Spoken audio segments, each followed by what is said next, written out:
So if you want to manage your money like the top 1%, you really don't need anything complicated, but instead you really just need the right system.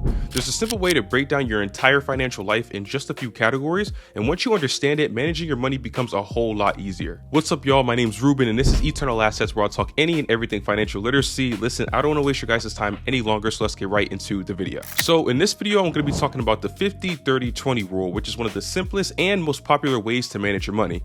But before we even break it down, I want to be real with you for a second and talk about how this rule is not going to fit perfectly for everybody. When it comes to the rule, your income is going to be different, your expenses are going to be different, and over the past couple of years especially, the cost of living has gone up a lot. For example, your rent, groceries, and everything else. So if you've ever looked at something like the 50-30-20 rule and thought, yeah, that's really just not going to work for me, then trust me, you're not alone. But here's the important part that most people miss, and that's that it isn't about following the rule exactly as it's written with those specific percentages. The real value of the rule is going to come from the structure that's actually behind it. So it's about organizing your money and separating it into clear categories. We're talking what you need, what you want, and what you're putting towards your future. So that's what actually matters. So if your numbers don't exactly line up perfectly with the 50, 30, and 20, then that's completely fine. You can adjust the percentages however you need based on your specific situation. As long as you're being intentional and organized about how you're dividing your money, then you're already doing it the right way. So with that being said, let's actually break down this rule step by step. So first up is going to be 50% that's going to go towards all of your needs. So this goes towards all of your essential expenses. So the things that you actually need to function on a day-to-day basis. So as we work through the rule, let's use an example of somebody who brings in around $3,000 a month after taxes. So in this example, that's going to be $1,500 that goes towards things like your rent, groceries, utilities, and insurance. These are the things that if you didn't pay them right away, your life would get affected immediately. Now trust me, I know exactly what you're thinking, because on paper 50% sounds manageable, but in real life, especially now, this category can easily go above that. Your rent or your mortgage alone can take up a huge portion of your income depending on where exactly you live. So like I was mentioning before, feel free to adjust this category a bit to fit exactly for you. All you need to do is be a bit flexible with the numbers and adjust them to fit your specific budget. So instead of trying to force this exact number, the goal is to simply get an idea of exactly where you stand. Because at the end of the day, the higher that your needs are, that means the less flexibility that you have with everything else that's in your budget. So that's something you really want to be aware of. All right, so next up, that 30% is going to go towards all of your wants. So in that example that we talked about, that's going to be about $900 that goes towards things that you enjoy.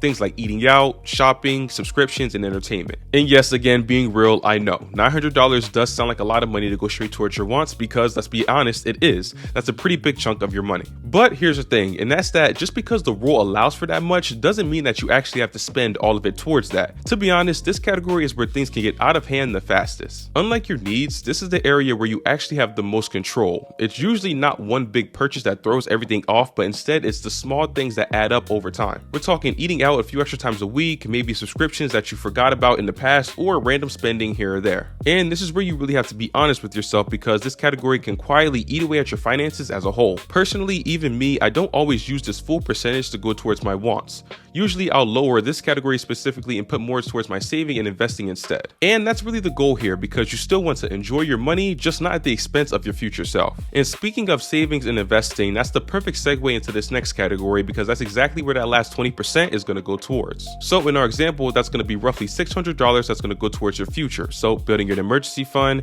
maybe investing, or paying down some high interest debt that you already have. And this is easily the most important category for the long term, because it's the one that actually builds wealth. It's the difference between just getting by and actually moving forward financially. A lot of people focus so much on what they're spending on a day-to-day basis that they completely overlook this part. But this category determines where you'll be at a year from now, 5 years from now, or even 10 years from now. And the key here is not perfection, but instead it's just consistency. So even if you can't hit that full 20% right away, it's starting out with something that really matters. Because once you build a habit of consistently putting away money towards your future, then it starts to become automatic for you. And over time, that's where you'll really start to see things compound and start to build on top of each other. That's exactly where your money will actually start working for you instead of you just always working for it. And just like that wants category, this is another area where you can always make slight adjustments. So for example, if you want to move faster financially, you can always increase this percentage and prioritize your future a little bit more. So that's pretty much a good overall breakdown of how the rule goes. And listen, it's a really well-known one, and it's been really popular for a long time for a reason. And that's because if you have some discipline and stick to it, then it's really going to work. Just remember that instead of thinking of this as one strict rule, just think of it as a starting point. Your version might look a little different because you might have more going towards your needs, less going towards your wants, or you might be putting more towards your saving and investing depending on your situation. The exact percentages can definitely change, but as long as you're consistently separating your money into three 3 categories, then you're doing it right. And if this video helped you out, please be sure to hit that like button because it really helps out the channel. And if you want more videos on saving, investing, and building your finances the right way, consider subscribing. Feel free to let me know down in the comments if this rule actually fits your situation or if you're gonna have to adjust it a bit. Peace.